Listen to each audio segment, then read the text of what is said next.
Intro देख के तो आप सबको समझ में आ ही गया है कि हम लोग किस शो के बारे में बात करने जा रहे हैं। हाँ, आप लोगों ने बिल्कुल सही सोचा है, हम लोग बात करने जा रहे हैं द मिस्टर बीन शो के बारे में। अब मिस्टर बीन शो के बारे में तो सभी को पता है, लेकिन क्या आप लोग ये जानते हैं कि मिस्टर बीन शो का जो क्रिएटर था, डायरेक्टर था और राइटर था, वो खुद मिस्टर बीन थे। यानी कि मिस्टर बीन शो का मेन लीड कैरेक्टर खुद थे, जिन्होंने इस शो को इन्वेंट किया था। मिस्टर बीन शो का main lead character Rowan Atkinson तब ऑक्सफोर्ड यूनिवर्सिटी से मास्टर्स कर रहे थे इलेक्ट्रिकल इंजीनियरिंग के ऊपर, और तभी अचानक उनके पास एक असाइनमेंट आता है जहां पे उनको बोला जाता है कुछ अलग अलग कॉमेडियन फेशियल रिएक्शन को ड्रॉ करके सबमिट करने के लिए। और वो यानी कि रोवन एटकिंसन एक मिरर के सामने खड़े हो जाते हैं और अपने ही फेस का अलग अलग फेशियल रिएक्शन बनाते हैं और उसे as a comedian facial reaction draw करके प्रेजेंट कर देते हैं, सबमिट कर देते हैं एज एन असाइनमेंट। लेकिन उनको एक चीज समझ में आ जाता है कि उनके अंदर एक हिडन टैलेंट है, जिसके हिसाब से वो अपने आप को एज अ कॉमेडियन प्रेजेंट कर सकते हैं बिना कोई डायलॉग यूज किए। और उनके दिमाग में एक थॉट आता है कि वो अपने आप को लेके इन फ्यूचर एक टीवी शो बना सकते हैं जहां पे वो अपना बॉडी लैंग्वेज, अपना फेशियल रिएक्शन को यूज करके विदाउट यूजिंग एनी डायलॉग्स एक टीवी शो प्रेजेंट कर सकते हैं एज एन कॉमेडियन। और वो अपना एक कॉलेज फ्रेंड को अप्रोच कर देते हैं उनके साथ ज्वाइन होने के लिए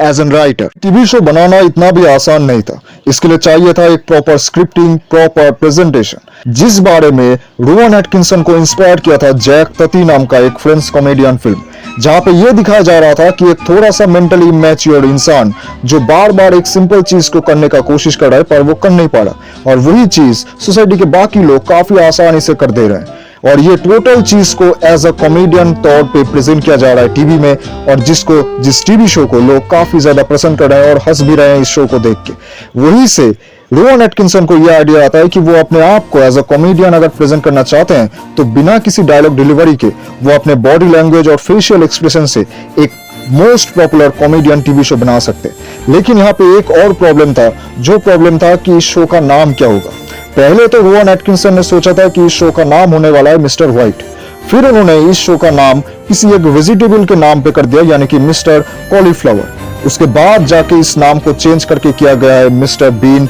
जो आखिर तक फिक्स रहा और इस शो का नाम हो गया मिस्टर बीन टीवी शो।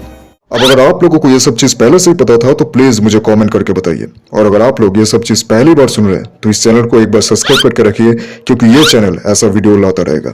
1990 के 1 जनवरी को मिस्टर बीन टीवी शो का फर्स्ट एपिसोड रिलीज होता है, और ये एपिसोड रिलीज होते ही टीवी इंडस्ट्री में धमाका मच जाता है। देखते ही देखते ये टीवी शो लोगों के बीच में काफी ज्यादा पॉपुलर हो जाता है। लोग इस टीवी शो को बिल्कुल मिस नहीं करना चाहते थे, और मिस्टर बीन टीवी शो का 15 एपिसोड रिलीज हो जाता है, इंक्लूडिंग फिल्म्स वगैरह और भी बहुत कुछ थे। लेकिन हम सबको मिस्टर बीन टीवी सीरीज का एक लास्ट एपिसोड भी देखने को मिलता है, जो लोगों ने कभी माना ही नहीं कि ये इस टीवी सीरीज का लास्ट एपिसोड था। आप लोगों को शायद से याद है कि इस टीवी सीरीज में एक एपिसोड दिखाया गया था जहां पे मिस्टर बीन का जो सबसे फेवरेट कार था